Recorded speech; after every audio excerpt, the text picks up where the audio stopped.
We will take a second to set up the stage, and I would like to talk a little bit about how we put this program together, which is half intentional, but also half non-intentional.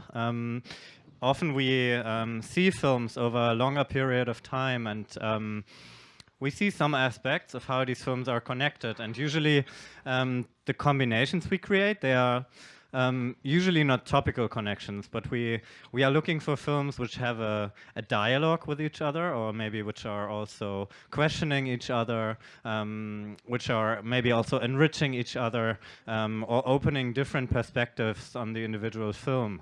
And our choice to include Dix in this year's selection was also connected to the fact that films which are directed towards a larger release, or which are designed for a larger audience, are often not given spaces to be discussed more seriously. So it's something we really like to do, discussing genre films or entertaining films, horror films. In this case, a musical. I think it's maybe the first musical we have been showing. And we put it together with the film by Chloé Galibert-Laîné, who's not joining us tonight for a reason I'm going to talk about soon, and also Margarita will help me with that. Actually, the film Chloé made is a film which is, as you saw, very much an exercise to deal with questions of rage, of being facing violence in life. And in this case, Chloé talks about survivors of incest. And it's a layer of the film we had when we put these films together, not anymore in mind. It's something we didn't think about. So it is a combination which maybe strangely, and we can all talk about this also, how you saw these films together, whether it was actually something you thought about, but from Chloé's perspective, it was a combination which was very much hard to take also, because Dix is a film which addresses incest and uses it also as a material for humor, and about this we will also talk. So for Chloé, it was very difficult to actually join this conversation, since in Chloé's film it's a very serious topic too, and discussing it in relation to Dix was not a choice Chloé was willing to make. And Chloé has sent us a statement, which we would like to read and share with you first, before we discuss the films. I would also like to invite the other panelists on stage already to be with us. Josh and Aaron, please join us. And also İdil, please join us.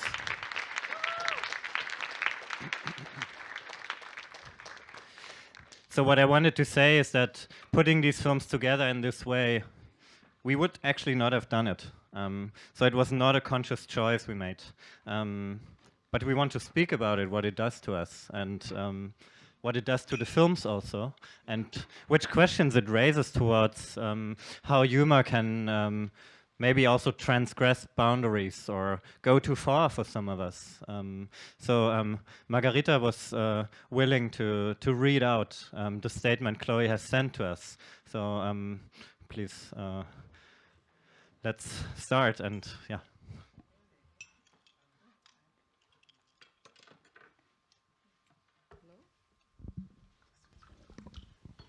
Like this. Good.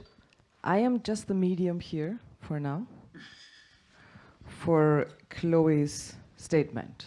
It's not mine statement. So she's saying, I regret that I am not able to be here in person to present my film and participate in tonight's conversation.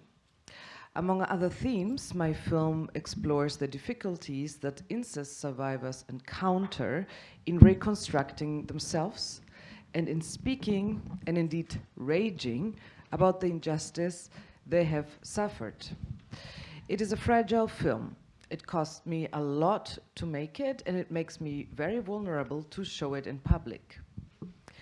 I decided to allow the film to be screened alongside Dix, the musical, which plays incest for laughs, because I think the perspective of survivors should be shared and heard as often as possible in every possible context.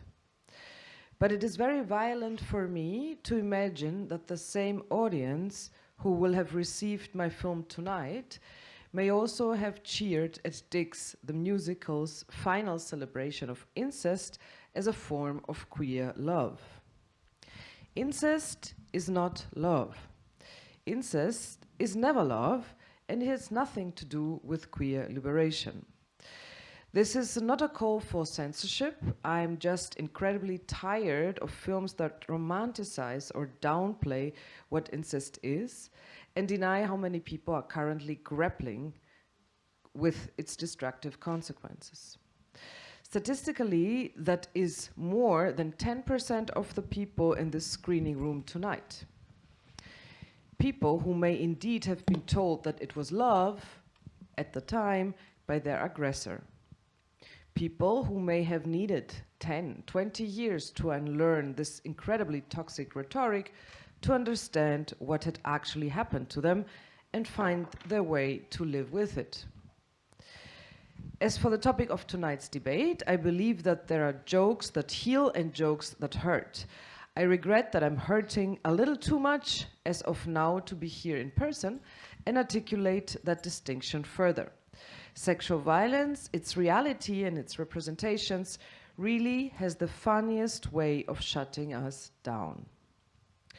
So here it is, all I'm able to offer tonight as my contribution to this debate, my best attempt at raging. Sincerely, Chloé Galibert-Laîné.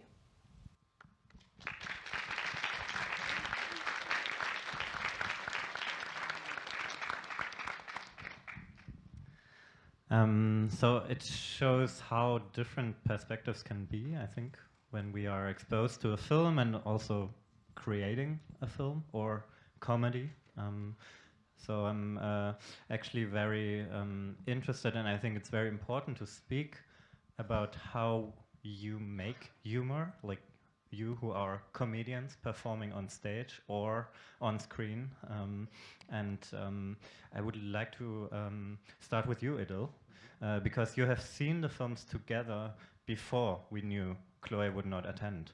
And I'd be interested to hear what thoughts came up when you saw these films together. Yeah. Well, I thought it's really, for me, it was a highly brilliant concept to put these things together because they do interconnect.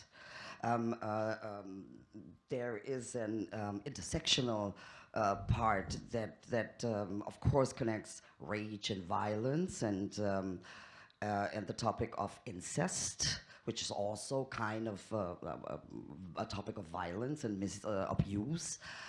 And I totally get Chloé that from her point of view, because her movie was so raw, I could almost feel how hard that was for her to open up like that to the whole world. So if you are in that mode of development, I completely understand that that was maybe a bit too far for her. But I have to state one thing. For them. For them, sorry, yeah, for them. You have to remind me, my brain is like, I need time to pick up. Okay. So for them. But I have to state one thing. So I think that we do live in a world that does cause trauma for almost every person.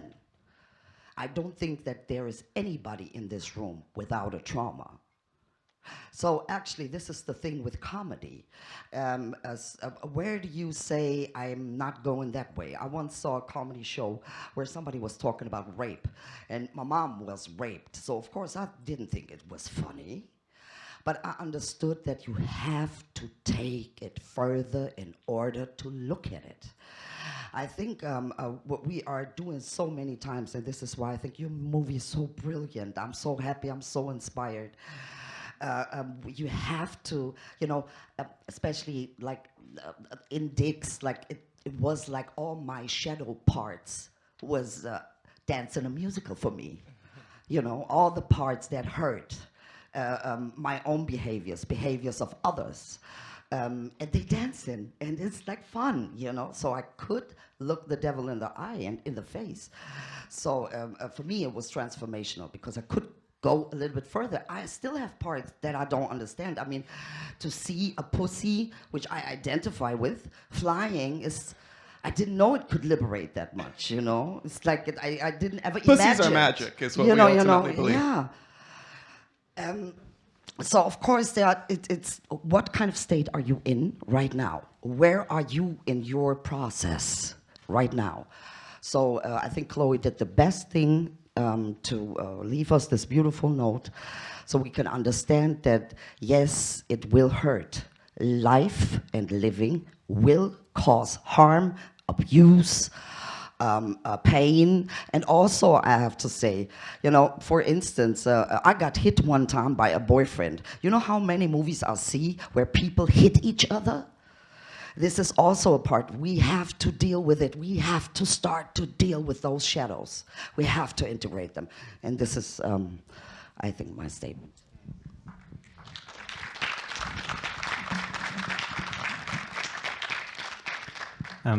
Margarita, you are still writing. I'd love to follow up with you because you had not seen Dix before. So for you, it's very different. Actually, you knew already about Chloé's reaction to the film and have seen it now, right in this moment. So in case you feel ready, would you be willing to react to the film? Was it for you a film which was crossing your boundaries? Was it a film which was provoking you or making you angry or doubt it? How was this experience for you, and how was it to see it together with Chloé's film here? Okay, I have to say I feel deeply humbled by the experience of Chloé, and because I have not had this experience, I can really not have even acknowledge for me the right to be able to judge how these films go together for someone with this experience. Okay, so.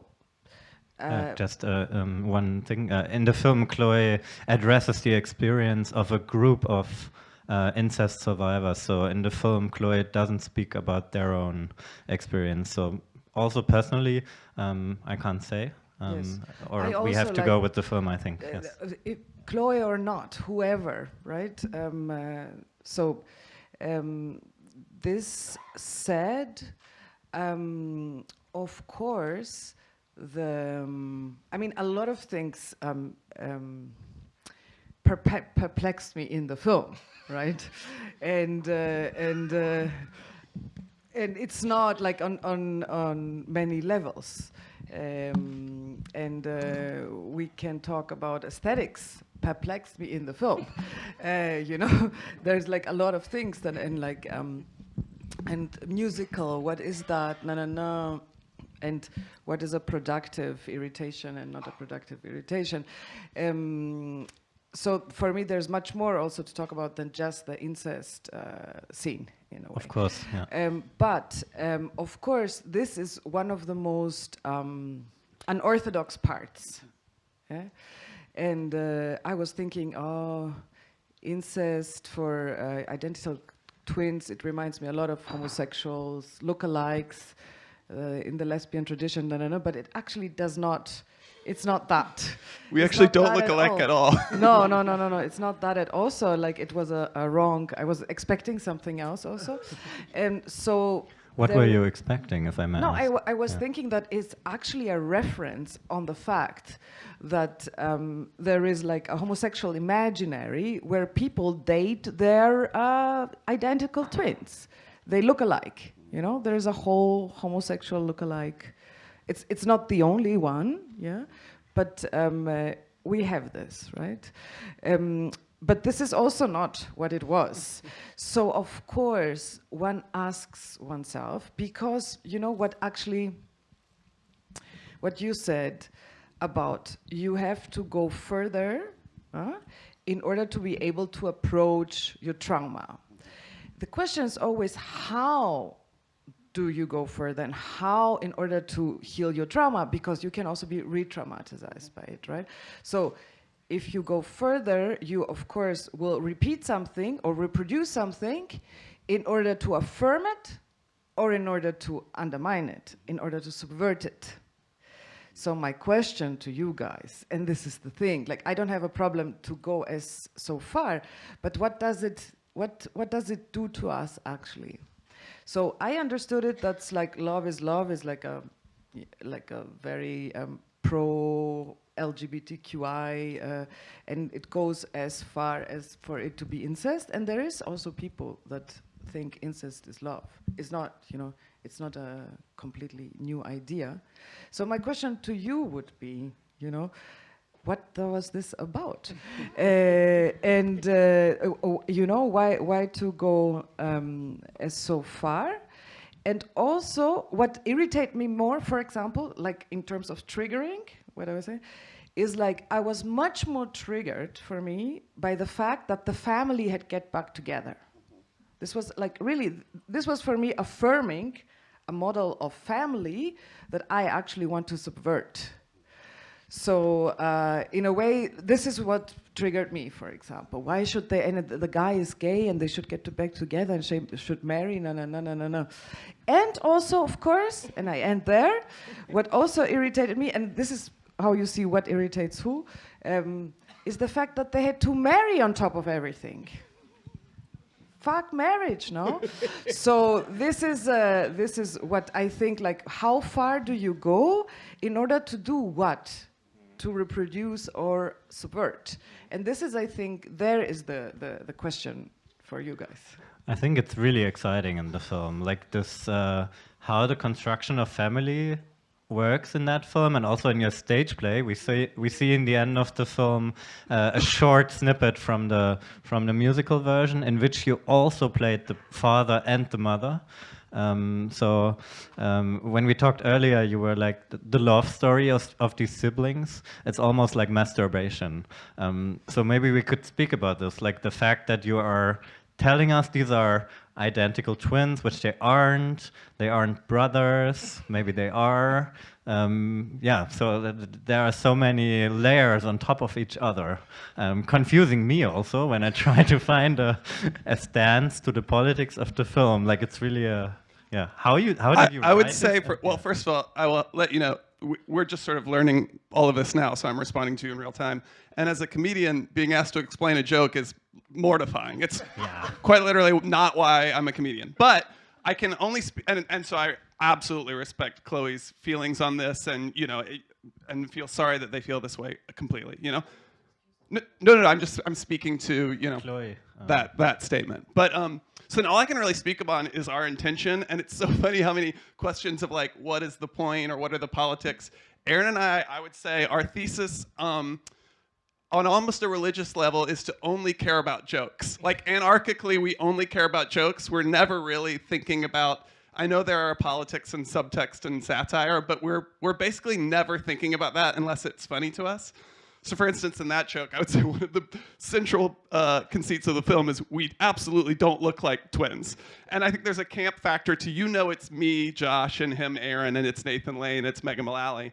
So I think we never intend that scene would be thought of as anything even approaching literalism. You know, this is a New York with a population of 100 where pussies can fly.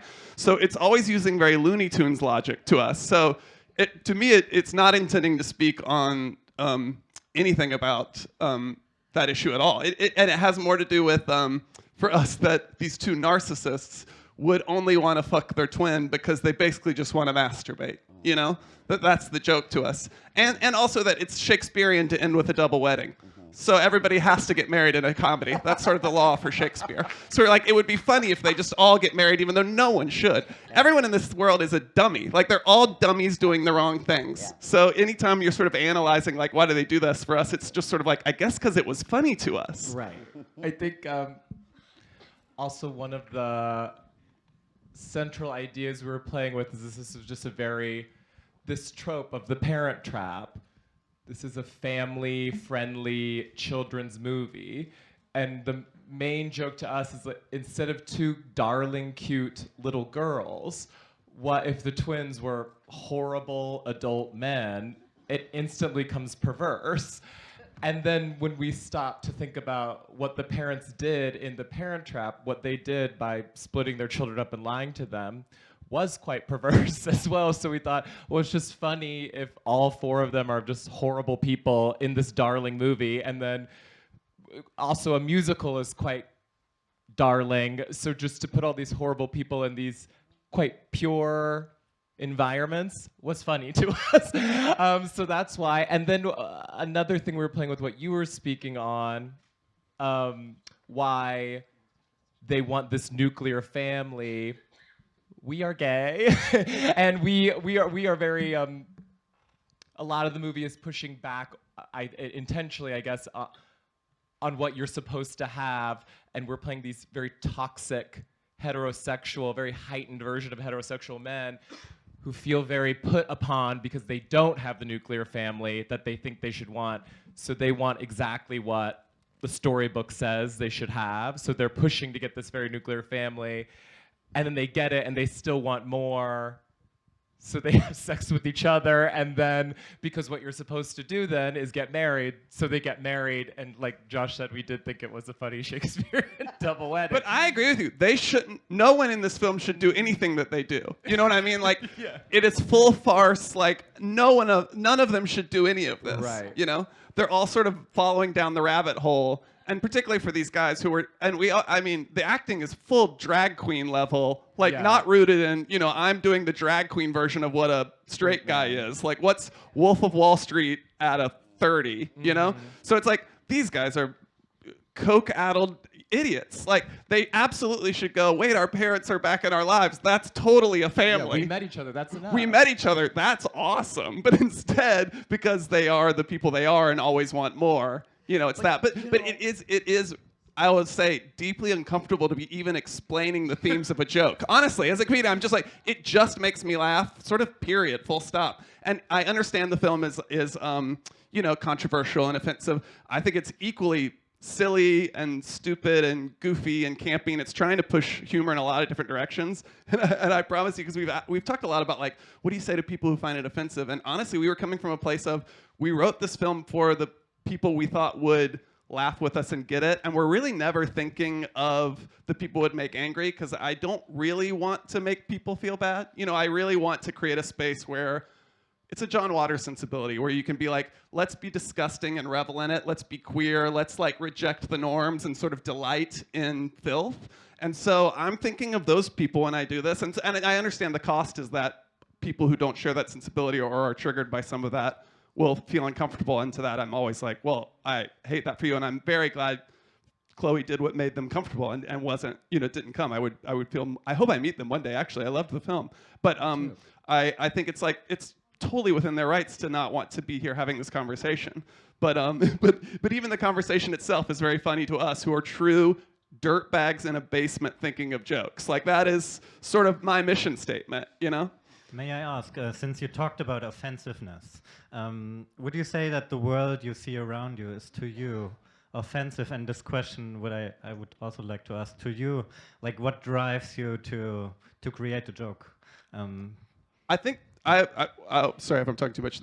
There's two things. It's one, I think as a queer person, you're basically told your whole life that your very existence is offensive, right? That it's like, you existing is offensive. So then you start to be like, well, then fuck it, I'll be offensive, But then on top of that, there are so many just like societally accepted norms that I think none of us talk about the offense that is like poverty in a corporatist world. You know what I mean? So those things, I'm like, that really bothers me more than a joke. So like, I think we all have different point of views of like what really does irritate and offend, and we have to just sort of celebrate everyone's feelings on what irritates and offends, Did that answer it? About the offensiveness of the world we live in, the society we live in. Yeah, so you commented on that. And would you also what I think is like to talk about again, we are in this whole thing of projecting. So what I find as a comedian is like people want answers from me, because we live in a world where they don't get the answers from the people that they want to get it, aka politicians, for instance, or CEOs or whatever. So we pick it up as comedians. We talk about it, we criticize it, or we deal with it. And then people ask, yeah, but like we could do something about it. We are already doing it by voicing it. So I think that this says something about our society. And another part which I saw in that movie, which I think it's important for me to stress. Listen, the world that we are living in, everybody understands it right now. There we have an epitome of porn, of loneliness, of being on your smartphone all day. So the fact that there are two very lonely people who have to bear it all on their own shoulders. So our world is like, either if you win alone, but if you lose alone too. We don't have no tribe that we can fall back on. So you feel lonely. You feel very, very lonely. And the point is to come to an we. You have to come to an we from inside. That's what I think. Okay. Sorry. I was just wondering what was being poured for me. It's rum. Apologies. Well, now we'll start talking. Let's go. Just keeping you here comfortable. No, I very much relate to what you're saying. I agree with that. Yeah, I think it is often. I feel that experience when people sort of demand something from you, and I'm just sort of pointing at something and saying this is fucked up. And from a non-comedian point of view, a woman who wants to be funny, though, I think I am. I agree. Thus far, I agree. But not as a professional. What I always admired about comedy, and this is from musical to what İdil is doing to, I don't know, Aristophanes, is that, of course, you can sometimes tell the truth without the mask easier than, and this is what satire and why this is such a strong political medium also, or like a strong medium to convey stuff that otherwise you would not be able to say. You can just say it as a joke. So at the moment, German TV, I'm sorry to tell you, like the news, you better watch the comedians, not the real news. So they are the only ones for me, barely, who can kind of speak the truth still, right? So this is what I find is an amazing potential there, and this is also the kind of laughing that would heal.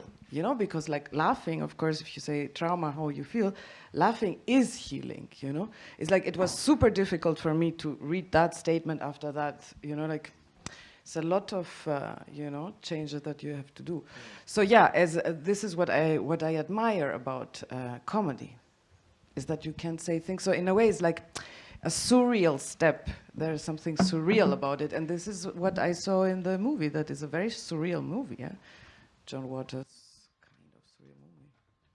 Yeah, I agree. I agree, and it is like, I honestly do think that most of like what I like about being alive is like laughing with my friends. Like it truly is like the only. It's what, and so then with that as the mission, and then like you said, it can reveal these things, but it's always like, I think sometimes when you're crafting the joke to reveal the thing, it's gone. Like you just have to think of the joke, and then when people are like, oh, it's showing me this, it's like, well, great for you, because all it did for me, or all the intention was like, this is funny to me. And then I think for us also, just looking at the comedy landscape, we really enjoy stuff that feels unexpected, because a lot of jokes can feel sort of expected. So the idea that you try to like mine a laugh out of the most unexpected angle, I don't know, it's like, it's fun for us, and it becomes a creative activity. And especially for us to figure out how to do it in a way that doesn't feel mean-spirited, because there's a lot of offensive stuff that I think feels very like, mean, and we try to do this film as a way that's like joyful, that these awful people are all sort of like very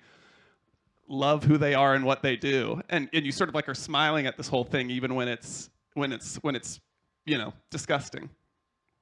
Were you gonna say something? Sorry. Okay. No, I was going to say something that you then said. But they all like being themselves. I think they're all hedonists, and optimistic, and we say that about ourselves often, that we're sort of optimistic nihilists. So we have a very like burn it down attitude, but also like. And again, it's the queer experience. You're told your whole life that you are disgusting, so you have to be like, well, I guess I just have to enjoy being that then, yeah. you know? When you talked about the news and comedians, I thought it's very interesting because, of course, there's not only one kind of comedy and not only one kind of joke. And, well, here in Germany, we also have some comedians which are very conservative. For example, Dieter Nuhr. I'm very interested, like, how do you see your own comedy, like to the three of you, in relation to other comedy? And is there a comedy scene in which you exist from which you want to also take a distance? Maybe we could also talk in detail a bit about some jokes in your film, which I could maybe describe as aggressive humor, like when you make fun of somebody, and how you chose of whom you can make fun. Yeah, and also to you, you're making fun a lot about yourself, all of you. Yeah. How does that relate? Like making fun of you about yourself and about others. Yeah. I think I hate to put a label on what humor we are, but I think we're quite absurd. We're absurdists, I would say. We really like that. We were in the States on a television show that was a political television show, and we played sort of Milo Yiannopoulos types of these conservative, gay, alt-right, free speech conservative. Yeah, free speech protector. Like we played versions of that, and then we would go to like political rallies and interact with people who didn't know we were in character, and you know all that kind of stuff. And while I do very much enjoy that, I don't think it was maybe our strength. And we did the best we could, but I don't think it's necessarily our strength. I think we much more like to exist in sort of the strange sci-fi, absurdist, horror, like just sort of blending all of that, like you said, unexpected. So I guess that's what how I identify as a comedian. Agree, and then if I must. And then it becomes a thing where I guess in this film, much of the first act is sort of making fun of the straight white male, you know, and in a full lampoon cartoon, Looney Tunes, Hanna-Barbera way, you know, like it's like kooky. But I think, and that aligns probably more with my actual politics of like, and is almost in some ways an easy target that I think should be pointed at, which is why I think we think it's fun that in the third act it's like, well, the liberal axiom of all love is love is sort of meaningless in a way. Like right. This thing we've said really doesn't mean anything, and if you take it to its logical extension, it becomes crazy. And so then we're like, it is sort of fun to do a film where you think we're making fun of one thing, and at the end we're like, or are we making fun of the other? Can we just sort of make fun of everyone? Can we make fun of this aspect of liberal thinking while also making fun of this awful attribute of straight white maledom? You know, and then it becomes that challenge to be like, how can you sort of point humor at as many directions you can at once, if that makes sense. But yeah, always from an absurdist lens. So that's why it's like, I know we're mostly talking about the controversial parts, but there's also a minute and a half where Megan Mullally points at a wall. You know what I mean? Like, to me, the film is also just like trying to be really dumb, really clowny, really absurd, really goofy. And so even when we're being offensive, which we know we're being, it's not like and that's why when someone says they're offended, I'm like, totally, I hear you, girl, don't worry. You know, like, I get why you would be, but it's coming from a place of, what is the silliest, dumbest way to do this offensive thing? I think sometimes people who dabble in offensive comedy have their point in mind, or have the person they want to take down in mind. And other than the parts about, I think, straight white guys, the rest is pretty much like, and even that, because I know that feels very politically pointed, that's why we were like, let's play it like drag queens. Let's have 17-inch long crooked cocks that we won't stop talking about. You know, like every line's a dick joke because they're straight guys. And so like, that even becomes like no longer rooted in a very like pointed political point. It's just like, I am being a drag queen as if it were doing a straight guy. You know, I'm taking what's there and I'm dialing it so far up, it's no longer making any point at all. And like you were talking about the all love is love. I do feel like that is sort of, it's almost a way, in the States, like a gay pride parade now is like sponsored by a bank. You know, and it's so corporatized. So we definitely want to make fun of that, because I don't relate to that. I don't like my bank. I don't like paying bills and to my government and things like that. So I think that all of that is, of course, we're making fun of that, but yeah, it's also just, we would get notes often in the process a lot from people paying for the movie. So the moral is all love is love, and we would say, I actually think the moral is more God is a faggot. Well, what does that mean? And we just said, just burn it all down. Yeah, at one point they're like, what do you want people to take away from the film? This was privately. And we were just like, I think just this, like, burn it all down for fun and let's dance in the ashes. Burn You it all know, down like, for- let's just, you know. Have fun while you light the match. How's your relation to that, Idil? Do you like burning things down with your comedy? And would you say that Jilet Ayşe is drag? The rum is very good. Repeat the question.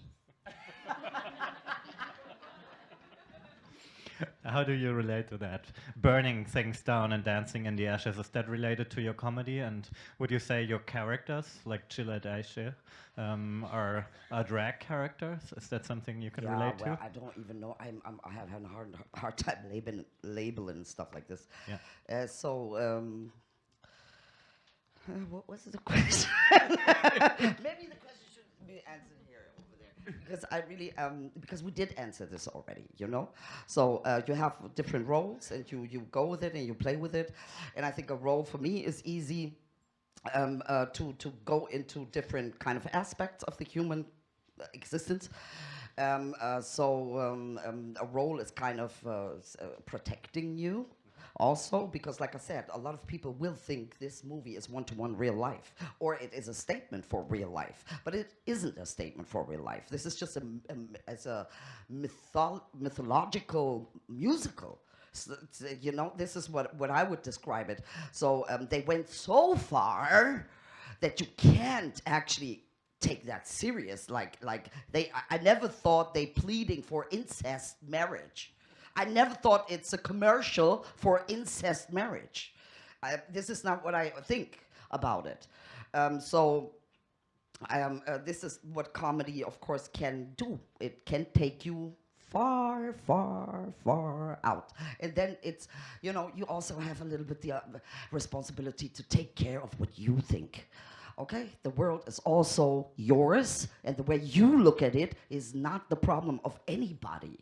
Not a comedian, not a politician, but you have to voice it. You have to think about it. You have to talk about it. You know what I mean? But if people come to me and say like, oh yeah, you hurt me by saying this and this, and I think Dave Chappelle said it already. We just redundant. Dave Chappelle said, everything is funny until it's you. So, you know, playing a heteronormative role, of course all this shit comes up, because yes, it's nasty, it's misogynist. And then we have the other part. I think Megan Thee Stallion just made a wonderful point of the darker aspects of women, because women, please, everybody will get to the point, if they have a man, that they look at him one day and be like, okay, he's dumb. He can't reach my level, but I love him. And then they start to make children and stuff like this, you know what I mean? So this is a darker aspect, and I think this is so important to understand about this movie. It's more about hermetic laws and the principles that we are really living in. Of course, so below as above.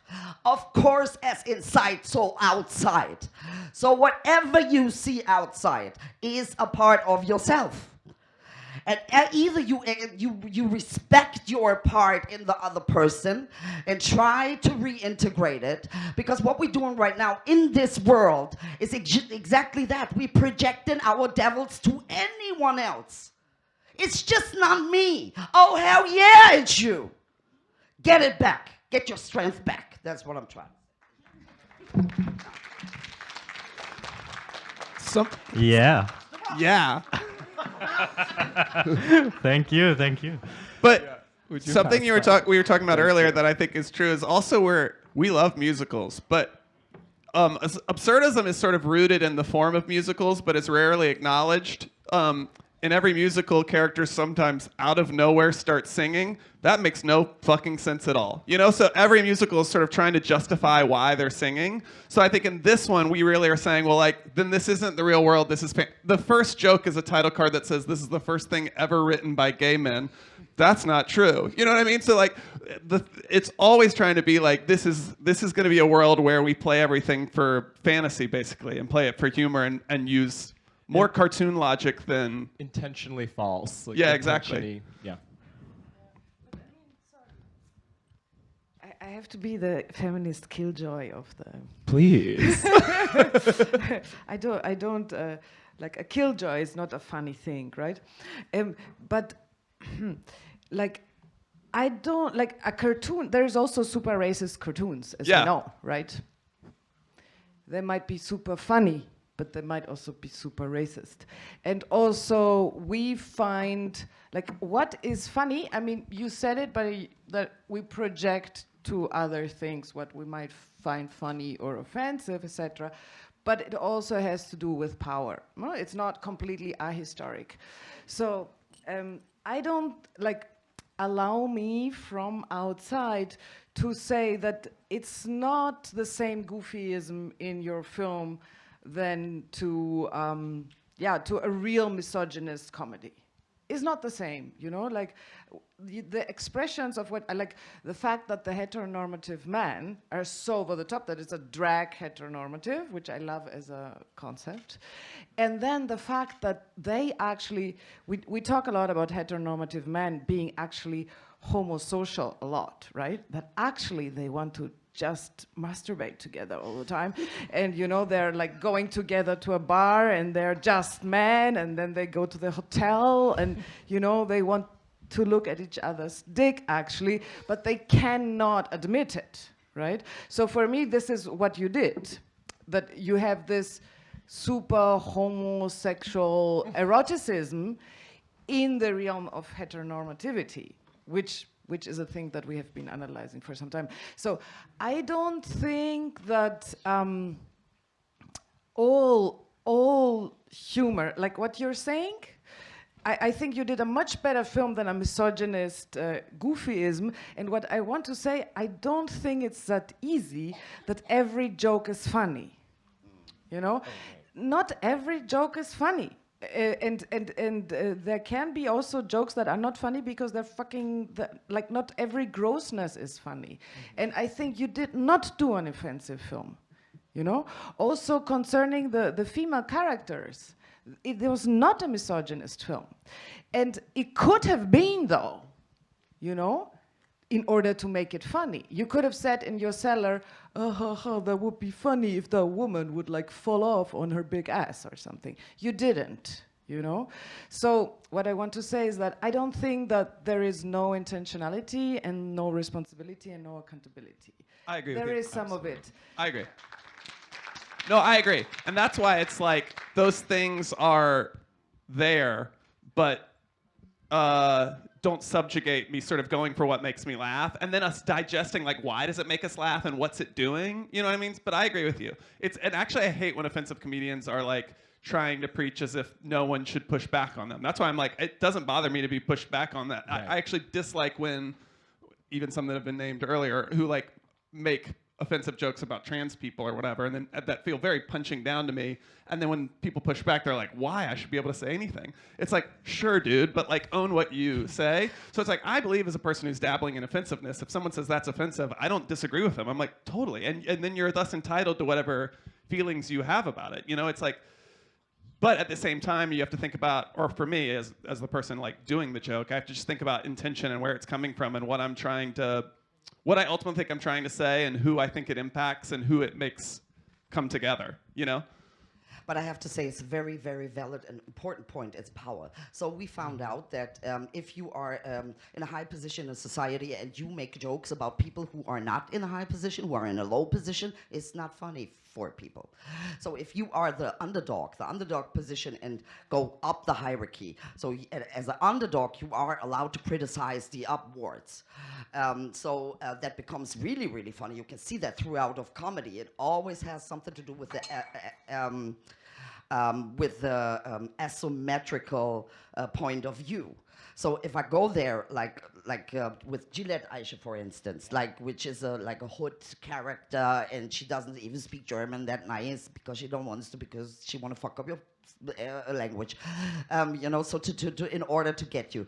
So this is all okay. But what Dieter Nuhr does is like he's coming from up there, thinking he's not up there, and talking down. And this is not working for a lot of people. It's not even in the dynamic that it's working. That's what I... In the States, we call it punching up. Yeah. So it's easy. Yeah, you can make fun of the king or the president because they have power, or, you know, it's easier for, you know, gay people can make fun of straight people, women make fun of men, black people make fun of white people because they have more power. So you almost, safe is the wrong word, but you almost feel safer as an audience member watching it because, yeah, you're making fun of the bully.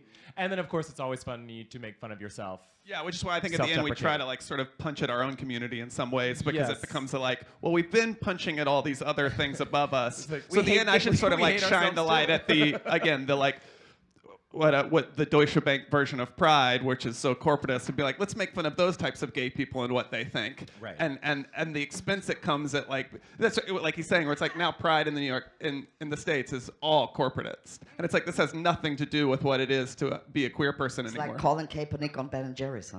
Yeah, truly, that's what I mean. So it's like, I want to make fun of that aspect. And to your point, I want to make fun of this sort of like, how we as queer people to become socially accepted ultimately like glommed onto heteronormative goals of like made mommy, daddy, marriage, made gay marriage the thing, when I think I sort of reject marriage as well, you know, as an institution. So then it's like I would rather see these characters sort of get to the wrong place for the wrong reason to make fun of some of that instinct, especially when we spend an hour sort of making fun of like straight white guys, and also having Megan Mullally point at a wall for 90 seconds. You know, like also trying sewer boys. And sewer boys. So that's what I mean, like, so much of the DNA of this film is what we're talking about, but it's also like, I could spend an hour talking about why I think sewer boys are funny. Do you know what I mean? So it's like trying to do a lot of different stuff.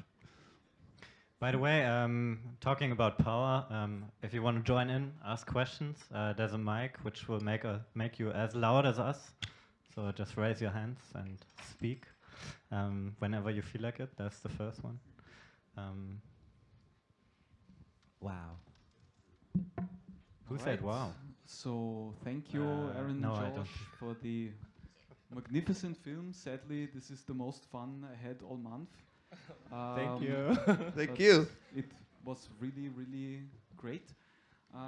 And thank you also for the Woche der Kritik. I always love coming here because it always brings together perspectives that are so completely incongruous in a very bizarre way. That's always very interesting. And what I would like to know, what I find interesting between the combination of the films of Chloé and your film, is that Chloé's film is, although it has this comedic beginning, it's actually very serious, I feel.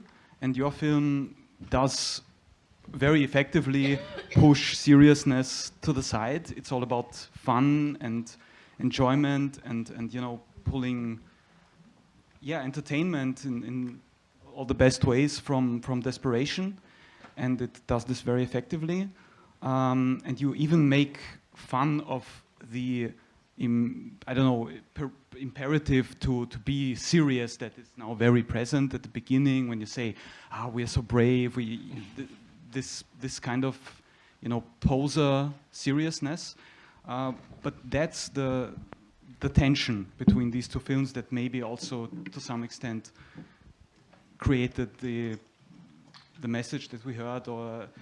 And I wanted to ask you, do you think that seriousness, are you afraid of seriousness? Do you think that seriousness is a problem? It's something that is shouldn't be overdone, that is taking over the discourse?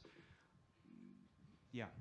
I'm not afraid of seriousness. I love dramatic films, and what I'm about to speak on is nothing about Chloé's film, because I thought that film was very well done. I think the like those title cards in the beginning are it's this self-congratulatory, quite masturbatory, like Hollywood thing. I think I'm making fun of like, this is a very serious movie, like, and aren't we so brave to be? Yeah, we're kind of making fun of straight actors playing gay and how they're always lauded for that.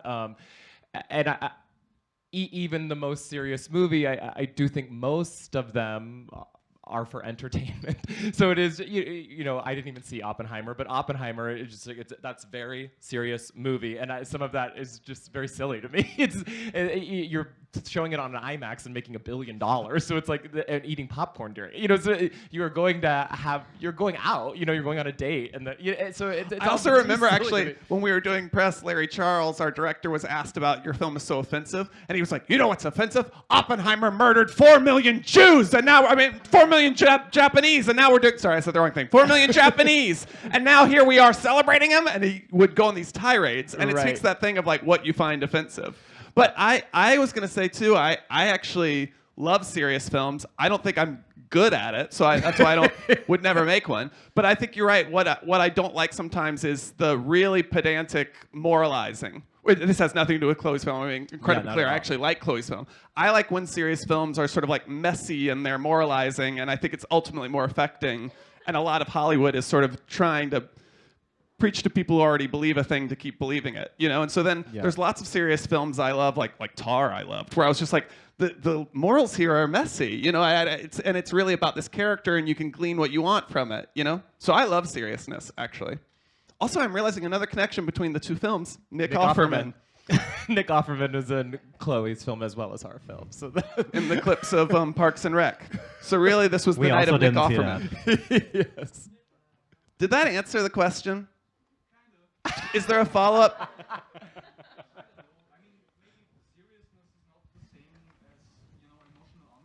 Yeah. Mm-hmm. And because you just said that the serious films, you know, the ones that try to get the Oscar, the ones that try to convey an important message, that's not really what I was talking about. You said you liked Chloé's film, and Chloé's film is not like that. It's not like Oppenheimer. Yeah, you know? exactly. Right. It's a film that you know, shows her in her vulnerability, opens up.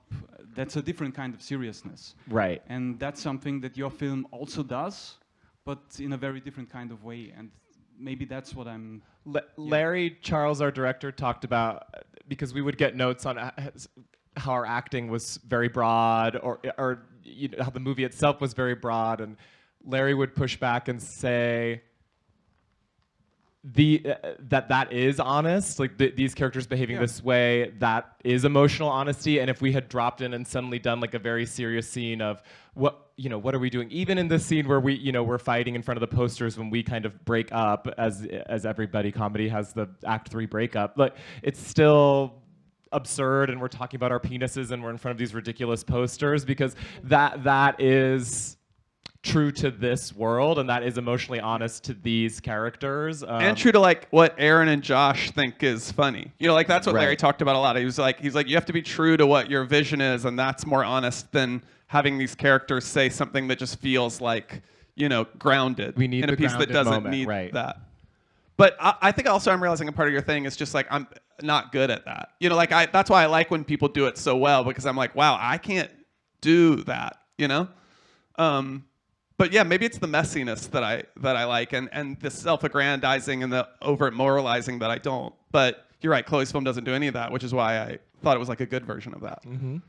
I think talking about seriousness, when we watch the film, I find it very interesting how when people sing, something changes. Like sometimes when I see people sing, the comedy also vanishes somehow. Well, it's so earnest to sing. It's like embarrassing to sing. It is. Also, the face muscles are also changing. It is. Like the mother, she's holding the long note. Yes. It changes totally. Like the face totally changes, and it's not comedy anymore. I think because it's more like a very free moment of a performance. I think so. She's really in the performance.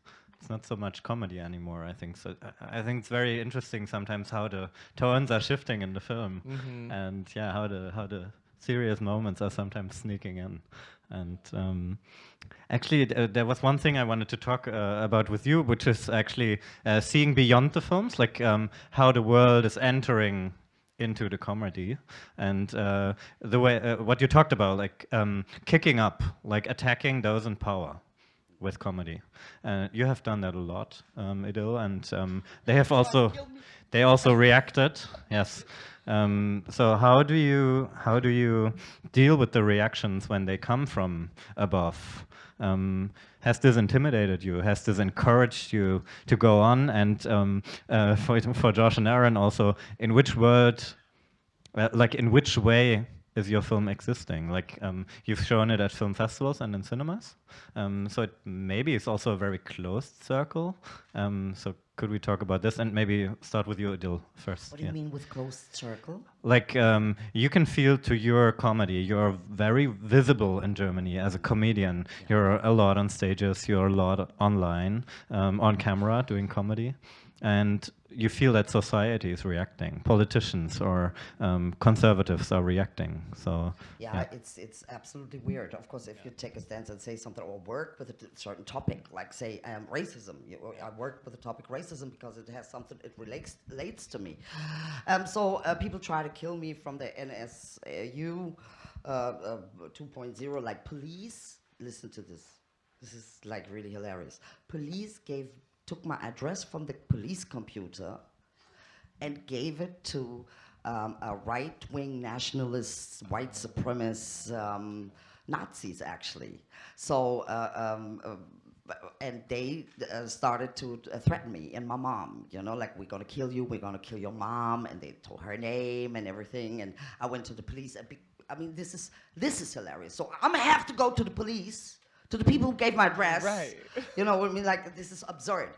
So, yeah, they try to, they threaten me, and probably I'm on every death list that they have right now in Germany. You know, I didn't know it's like the charts somehow, but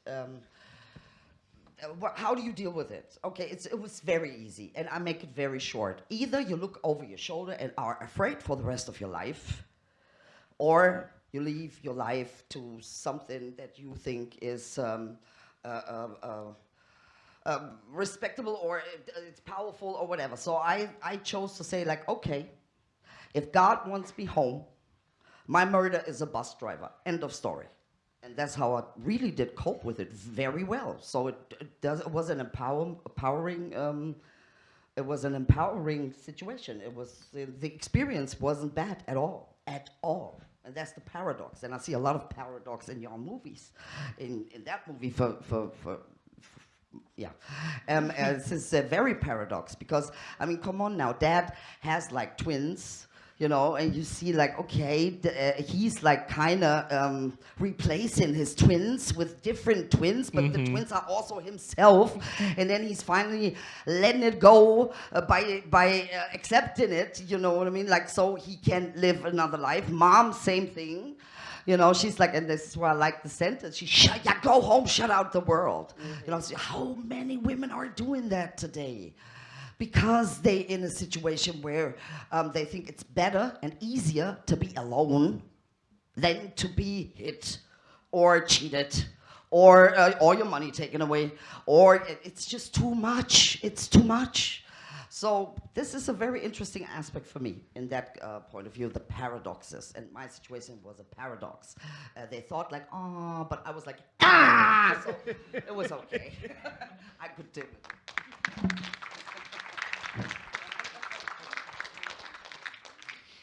Would you like to comment on that? Otherwise, I want to talk I about... thought that was incredible, is what my comment is. No comment. I loved that.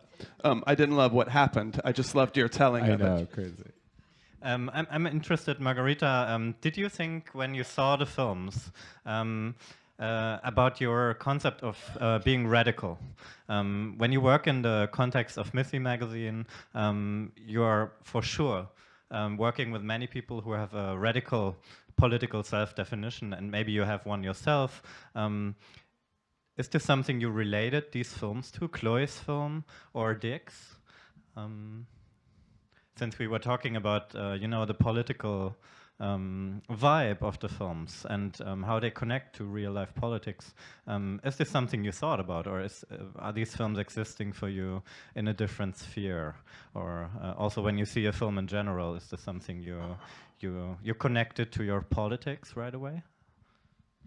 I mean, this happens, I think, by itself. I don't have to consciously do the, how do you say, electronic connection. But of course, both films are not are not like the opening film of Berlinale, for example. You know? How's that one then? I haven't seen it. I'm sorry. Maybe Yeah. you have. So no, there is like both films. I don't think it's like your film is not a classical Broadway film. I think it might not make it. Like there's no Broadway films, but like from there, you know, like films that are made out of Broadway, it might not make it because for that is too queer. You don't think we're wicked? No, no. I Maybe agree with not you. yet, not yet. Not it's yet. too queer and it's too absurd and it's too surreal and it's like all these paradox and for it really to fit in. It reminds one more of John Waters than of, you know, the classical stories that from Broadway become films. Because this is what happened to you. It was a theater play that was played in a cellar, as you said, and then someone said, "Oh, let's make a movie out of it." So I think it is more radical than what like is the average, and of course Chloé's film also because they talk about something that is not easy all the time to talk about, like how do I create rage as a feminized subject, and why do I want to create rage, and no, like it's so complicated questions. They would not be the ones in the big screen in the Berlinale opening. Why do I say the Berlinale opening? Because it was so funny that it was a film about the 10,000 so-called girls in Magdalena homes in Ireland, that there were fallen, quote-unquote, girls that got pregnant before marriage, and then they were put into Catholic orphanages to actually give birth to their children under the most slave conditions, really spit off society. No. So this was a film about them. And guess who was a protagonist? A white man. I mean, the whole film was a white man who was the very, very, sorry that I'm saying like that, like, but the very, very, you know, like poor boy of a woman who got pregnant before marriage, what they used to call bastard. So it was about the trauma of this little boy, you know, and of this man. And they told all the story in order to actually talk. I mean, the background is the abortion rights finally, you know, being reached in Ireland. This is the background of all this story. The background is that, and then it really deals, and all the women, by the way, feminized in the film, are mean characters. They're not even like your characters. They're really seriously mean. The nuns in the cloister, in the, you know, orphanages are mean. His wife is mean. His daughters is, and he is Jesus. I mean, really, Jesus. It was a very Christian film. So if you ask me if this film's like, I would not say these films are radical, no, but of course, they're a complete other category than what you would see as an opening film in Berlinale that wants to talk about feminist issue, but still uses a male protagonist for it. Yeah. We had the same thing with the Barbie movie. Like, you know, this was like, what, this is now feminist? But the interesting thing that all the board from Martel who financed the movies are white men. Actually, Barbie is the product of like 12 white men. White old man, maybe. I don't know, maybe young. I don't have no idea, but it's interesting. You know what I mean? Like, okay, you're trying to sell me feminism? And Ken was... like, Ken was like an interesting character in that. I thought Ken, which you're like, how is Ken Which fun Ken? part of the Barbie movie? Okay, like wow. he gets songs and, you know, it's like, what, why? Yeah. Why is Ken the fun? I'm realizing I really identify too with what you were saying about the politics and the connection between what you're doing not always being explicit because it's lived in. It's like, I have these politics, so yes, they're manifesting, but I'm not always thinking about it because that's just who I am. And that serves the point that maybe I could articulate better, because it's like, I know we're often up here saying, like, I'm just thinking about jokes, but I actually think you're right, that I believe jokes have responsibility and direction. But the whole thing is that for me, who knows what my own politics are and what I believe, that is subtext. Like, it's like that is lived in and believed. So then I know that if the joke's funny to me, I have to trust I'm like pointing it at the right direction. And that sometimes by like trying to make your political point explicit through the joke, in everything trying to say falls out. You know, but you're right. It's like the people who do it wrong are the ones who are like, I said what I said and fuck off, but their politics are bad, you know? So it is so interesting that it's like it informs everything you do, even though you're not necessarily explicitly like sitting there with it top of mind. Yeah, I mean, one method, artistic method, is intuition, right? There's Yes, a whole it's thing trusting your about gut. Intuition, and I'm just playing a bit with you to tell you, I don't think, you know, that you're just doing jokes. No, and I agree with you. There is a lot of stuff that you're actually digesting through this that has to do with your biography and with your political attitude, and that's why the film is, I don't know about the incest part, but it's actually not, you know? Is not a film that is to all directions offensive, you know? Is a subversive film, which a film should be. You know? But then I'm also curious, because you talked about John Waters, and I know John Waters has been a big influence on Larry Charles, and maybe also on you. You can tell us about it, but you didn't make a John Waters movie. You made a very small off-Broadway musical, which seemed to look very DIY. I haven't seen it in person, but you decided to spend quite some time to find the money or support of making this into a film, which was of this scale, which is not a studio production, but still a film which can circulate and also has circulated the whole country, the whole US, and maybe more countries to come. So why the wait? Why didn't you do the punk film? Or Didn't do the what films? What The was that? punk film. Like, why didn't you do a DIY? Oh, you know, it's self-funded funny. I think project? we were always trying to do both if we could. Right. Like, that was very important to Larry, was like, how do we make this feel as punk as it is within the system that doesn't reward punk stuff? It always felt like a shell game, you know, like a Trojan horse, where you were trying to sort of like keep it as punk as you could while realizing you were making a wide release theatrical. It's like, how can you hide it inside of it? And Larry was really smart about making certain connections, because he was like, what's fun about the punk DIY aesthetic of the stage show is that you feel like it's very electric to be in the room with people while they're doing this stuff, and you feel like you're almost the first person to ever see it, and you're like, I can't believe they're going there, and this is so crazy. So he's like, the film needs to feel that way, and so that's why it's like, I'm going to keep a dolly track in sometimes. I'm going to keep a take where I fully break at Mega Mullally improvising, because he's like, I want you to feel like you're making the movie with us, but that at the same time, that sort of meta aspect of like, this movie knows it's a movie, is what a lot of the great movie musicals were. That Gene Kelly would stand in front of a set piece and you knew it was a set piece, but it was just selling it in performance. You know, so he was like, that actually is like what a lot of great musicals were, and is weirdly punk and like surreal, even though we've called it sort of, you know, some of the greatest movie musicals of all time that are in the studio system. So I think you're right. It was like trying to do one within the other. And it was a cheap movie. Yeah, and it was Yeah. Yeah, we shot it in 20 days. Which is most yeah. scenes we did in 2 takes, and we Yeah. sang a lot live. So that's the other thing you're seeing, is like a lot of times you're like, that's as good as it's gonna be, Yeah, like, and that's just move it on. you know. We rarely got more than 2 takes. But then luckily that was the like financial necessity. It was like, we don't have money to do anymore, but then it became the creative imperative too, of like, let's let it be wrong and dirty sometimes, let's let it be raw, let's let it be performance oriented, let's let it, you know, have its scars visible. Which is also very queer. You know what I mean? Like, that is like such a How do you say? It's not glamorous. It's classy. How do you say? Glossy, you mean? Glossy. Yeah. Glossy, but still subversive. You know. Okay, there's a That's why question it's from the still audience. yeah. Camp, and camp is always punk. And camp is acknowledging artifice, right? That's like the most classic Susan Sontag definition. So it's like, we know this is a set and we're owning it, rather than pretending it's not, you know?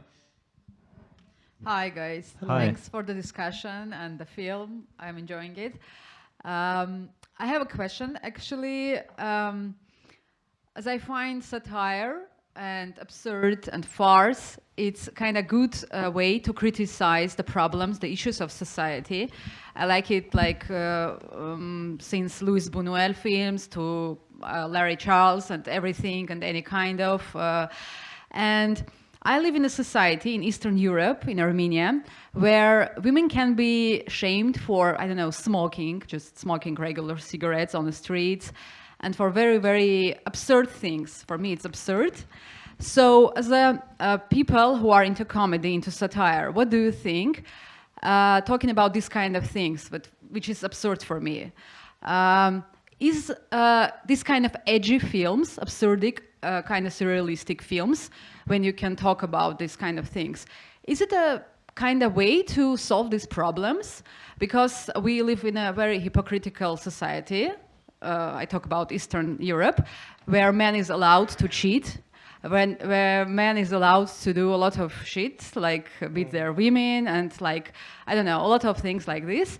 But they criticize women for like, you know, very tiny, tiny, tiny things. And I don't think it's okay to be criticized for smoking or, I don't know, living abroad or traveling or using Instagram or post photos, like, I don't know, I think it's fine to have all these things. But for like their male gaze, it's not. So what do you think? Is kind of having a film about this man, will that solve the problems, like partly in that part of the world? What do you think? And how do you measure it? I don't think any one movie or one piece of art can solve an institutional problem, but I do think collectively enough art or demanding something from those in power, it can shift things. But I don't think there's any one like this will solve it. But I do think it's fun to speak some sort of truth to power, or try to speak all truth to power. I think that's how it can shift. And you're right. I feel like I identify with something you were saying earlier, that I think sometimes you come to like the comedian to fix the problem rather than to just highlight the problem, and then we have to find other ways to maybe fully give a solution, but that it's still the work of shining the light on the problem and finding the way that we all identify it together. And especially, I definitely resonate with some of it is just like a comedic sensibility of what I think's funny, but I think it's also like connected to what I believe. It's like shining the absurdities of what's accepted in moral society becomes like both funny and important to me.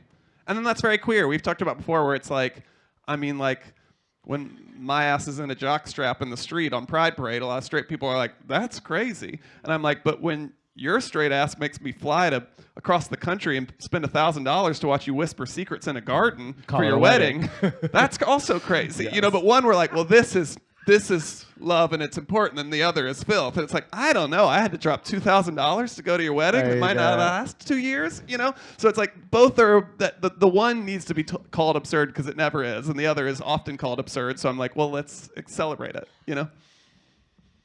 Does that answer it all?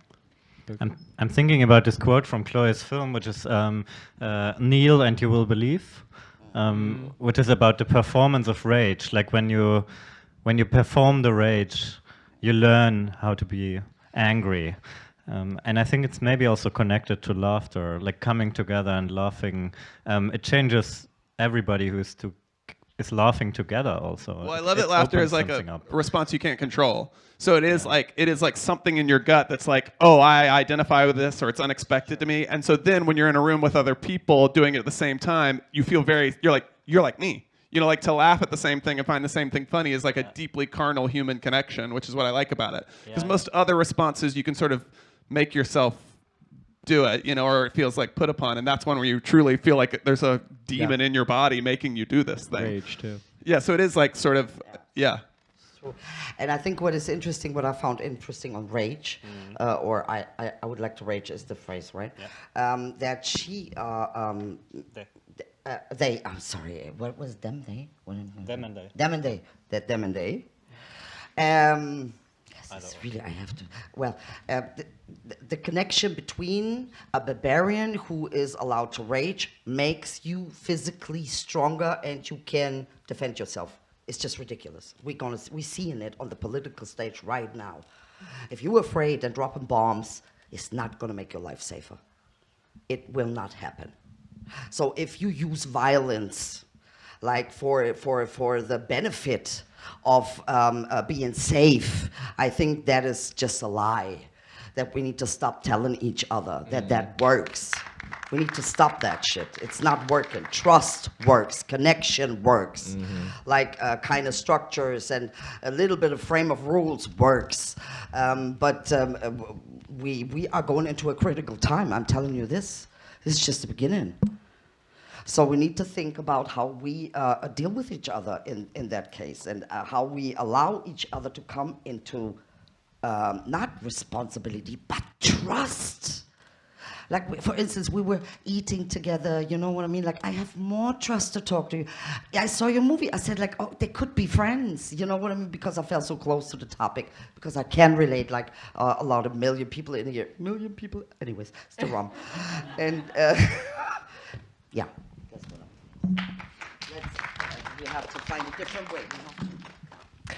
Yeah, maybe a comment to the fact that we had rage and laughter, right? Like, this is something that might connect the two films if we say that rage is also something that comes from your guts, and then the fact that the marginalized would actually not feel empowered to have rage because they're not entitled to have rage, and those with power can just act on their rage.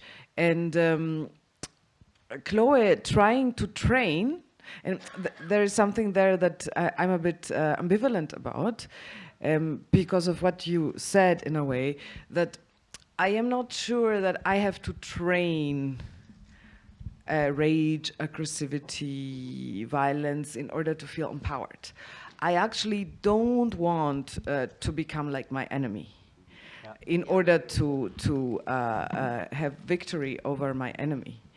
And in a way, like, there's a whole discussion in feminism about rage, and there's also a lot of our colleagues, also a lot of non-German colleagues that also work with hate or work with rage. And okay, I was listening to La Rage du Peuple before I came here, and but what I want to say is I'm not sure that rage, for example, is also a gut feeling, is as for me, in a way, a strong feeling like laughter, you know?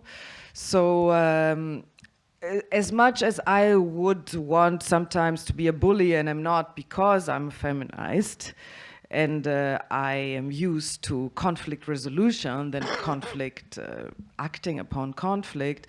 At the same time, I'm, as you said, at the moment not that clear that, like, rage would actually be a medium that would lead to a caring and a society where we can all live. Because, as you're saying, the situation is going to a society that we can not, all of us, live. So I don't know about rage. There's another comment in the back. Yeah, hi. Thanks for the movie. That was very exciting to watch. Always love a queer movie that makes it into the theaters. But also with the success that the movie had, I feel, because we're talking a lot about how comedy is, or like your comedy maybe, kind of innocent, how it was just supposed to be just jokes, and now we criticize it a lot.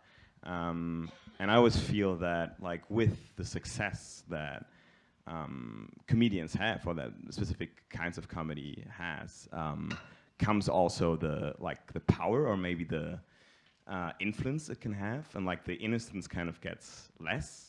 Like, we've talked about Barbie and how this might be like a feminist movie, but it's still like a product of Hollywood, right? And with it being a product of Hollywood, you know, the big industry behind it, comes like also this kind of responsibility that it has, maybe, and it's not only the view of Greta Gerwig, but it's also the view of Hollywood. Now, your movie is not like a big industry production, but like maybe with the success, maybe it has gained some power that like people like have like, you know, how do you say that in English? Like that this is because people then be like, oh, you know what, there was this thing in the movie, maybe like with incest, you know, that really hurt me, and it was maybe not supposed to be that, but because it's now in theaters everywhere, you know, it has this effect on people. And don't you think, well, my question, I guess, in the end is like, do you think about that effect that maybe the success has on your own comedy, and the success, the effect that the success has on the effect the comedy has on people? Yeah. You know, it's so, I have to think about that because it's so interesting, because we would talk a lot with Larry, because Larry had a great point, I always felt like, where he was like morally basically like only wanted to make movies like this that were at a budget point so low that he felt like they carried less responsibility, that some of these big message pieces about, you know, whatever that cost $200 million, he's like, you think you couldn't have spent that money on a better cause than making this film, you know? So, and that's not about Barbie or anything, he's just like talking about that I generally. So I guess it's difficult because it's like I can only sort of speak to the experience of when I was making it and what my goals were. After it's out, I know. It's like, because, yeah, I don't know. It's hard to speak to the ramifications of everything that happens after my work is done. Do you know what I mean? So maybe, I bet you're right to a certain degree, and maybe it will impact future work. Maybe I also just think the movie's not as successful as you're putting on it, because it did feel so niche even in the States. I mean, it should have never been in theaters, but it was really only in wide release for like 2 weeks because Taylor Swift took all our screens. So like it truly like didn't even exist in the States that long, you know? So in my mind, it's still this weird culty, like Waiting for Guffman, Wet Hot American Summer, like little movie that finds its tribe. That's how. That's what's so interesting. It's just so it's so much about perspective, because it just is my life. So of course I view this as a personal success, but I still live in a one-bedroom apartment where the ceiling's falling in. You know what I mean? The film definitely lost money and didn't cost much to begin with. You know, I don't. Yeah, it's interesting.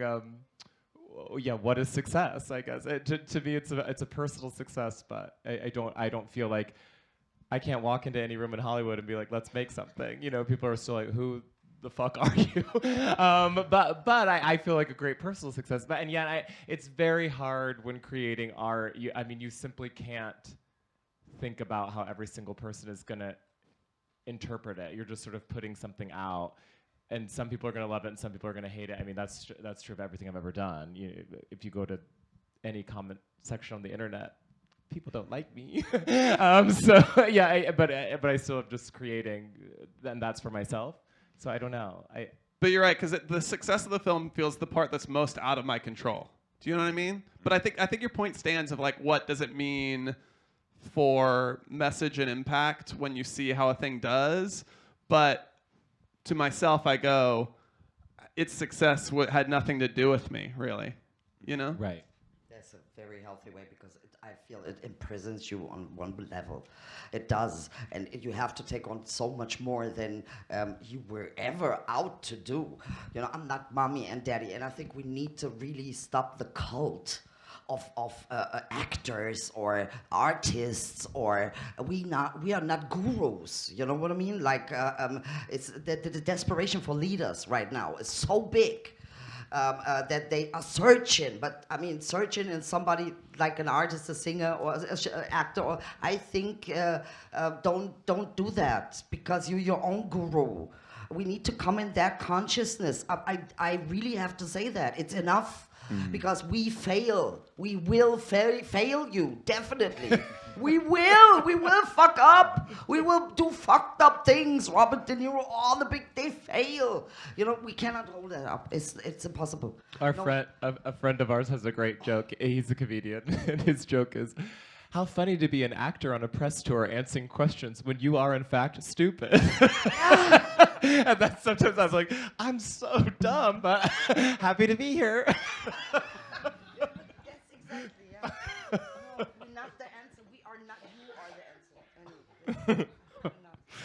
So you are the answer. It was not on the mic. Yeah. I'm repeating it. Thanks.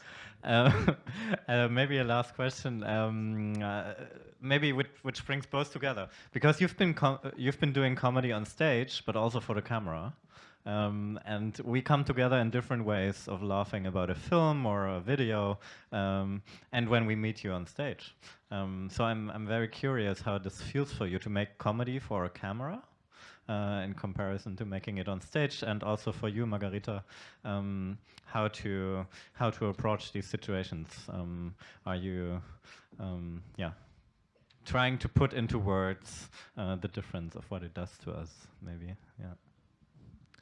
I think just technically speaking, on stage you could be bigger, and on film you can be smaller. However, that's very funny to talk about after watching this movie, where I don't think we had any sort of nuance in our acting. It was quite large, but that's more the technical aspect. But what I'll say is, I think, I'll just speak to this project, but what I love about live performance is it feels so communal, and it feels like we're all in this space together, like witnessing this thing, and it feels very human. And that was a lot of our intention with making this movie the way it's made, where we wanted it to feel very theatrical, where like, the sewer boys are revealed and everyone screams. You know what I mean? Which is like not, I think, the thing you have in comedies that much anymore. So we like wanted to have some of that where you feel very present in the room, like you're grabbing your friend's thigh, being like, are you fucking seeing this? You know? And that feels very connective to what I like about theater and live performance, where it feels like I'm in the room with you. So we wanted, and maybe, I don't know if it always works, but like in this film, have it feel like you're both in the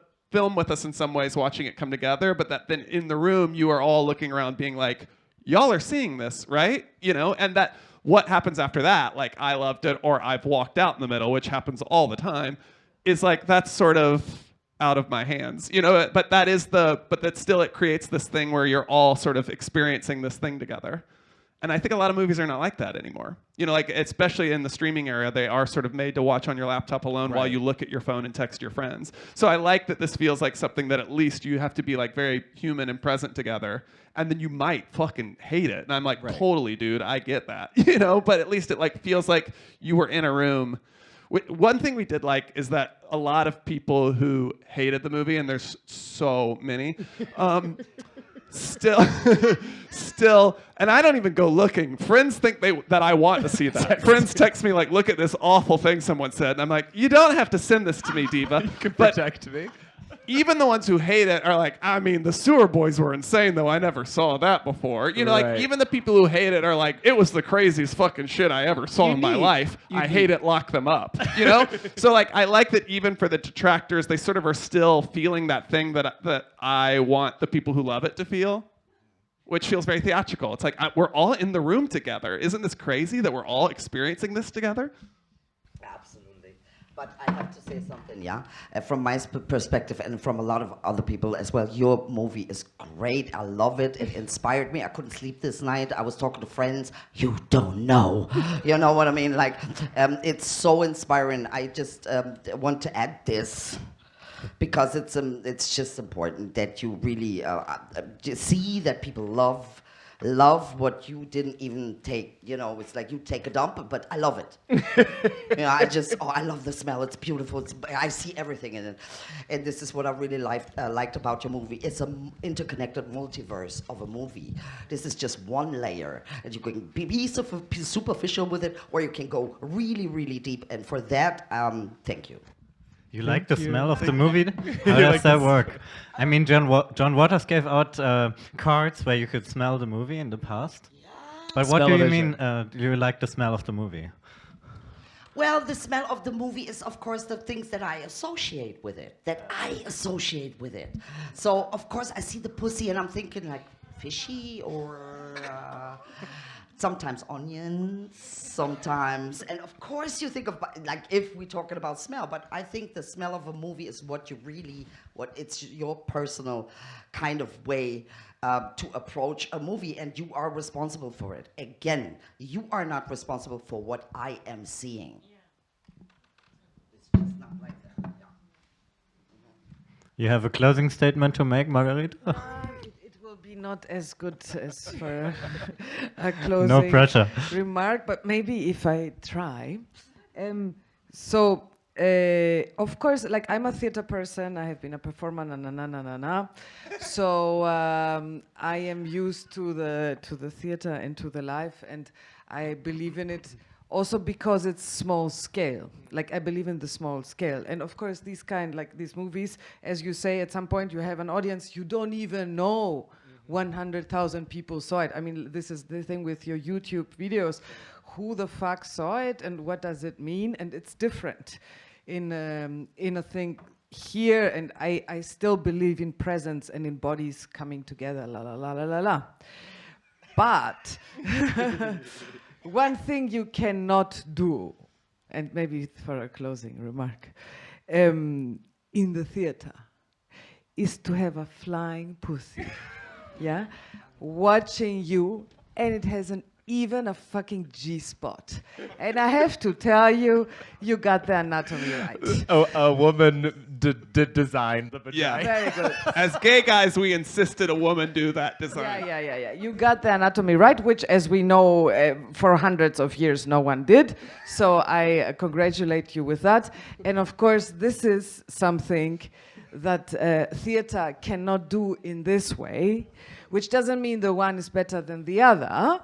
But for flying pussies, we need the movies. Well, and maybe this will bring it home. It's very Chekhov.